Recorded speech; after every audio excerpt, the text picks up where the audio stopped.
কিরে তোরা পরীক্ষা কেমন দিলি? আমার পরীক্ষা দিছে, আমার পরীক্ষা দিছে, পরীক্ষা পরীক্ষা আমার পরীক্ষা পরীক্ষা কোন শালায় আবিষ্কার করছে? কোন পরীক্ষা আবিষ্কার করছে?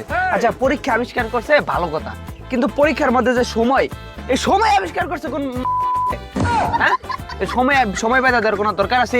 যে পারবে না সে লিখবে না, যে পারবে সে লিখবে। সময় দেওয়ার কি দরকার আছে পরীক্ষার মধ্যে? পরীক্ষার আলাপ বাদ দে তো, একদম ভালো লাগতেছে না। আচ্ছা রেজন, তোর পরীক্ষা কেমন হয়েছে? আরে আর বলিস না, এত ফালতু পরীক্ষা দিছি আমি। আমার ইতিহাসে এত জঘন্য পরীক্ষা কখনো দিইনি। এত প্রশ্ন কঠিন, আমি কিছু লিখতেই পারিনি। আমি এবার শিওর ফেল করতেছি।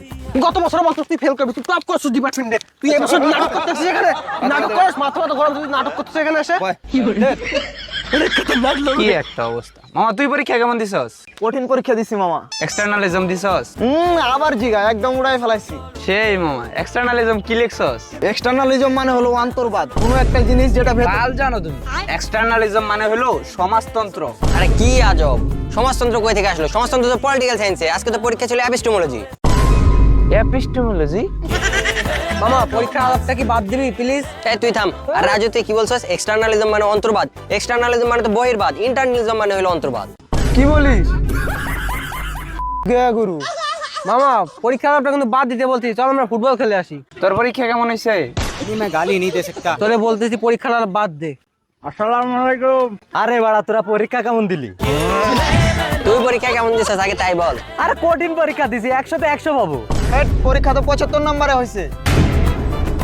কি জানো বলতেছিলাম, ও পার্সেন্টেজের কথা বলছিলাম, মানে আমি 100%ই মার্ক পাবো, 75-এ 75ই। এক নম্বর প্রশ্ন দিছস? আবার জিগাই, টানা 5টাই লিখছে, একদম সব কমন।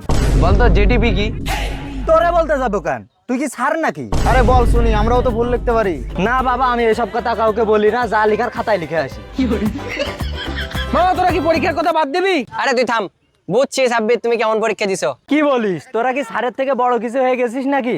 স্বয়ং স্যারই বুঝবে না আমি কি লিখেছি, সেখানে তোরা কি বুঝবি? বলতেছি পরীক্ষার কথা বাদ দে, বলতেছি পরীক্ষার কথা বাদ দে, বলতেছি পরীক্ষার কথা বাদ দে বলছি না। সরি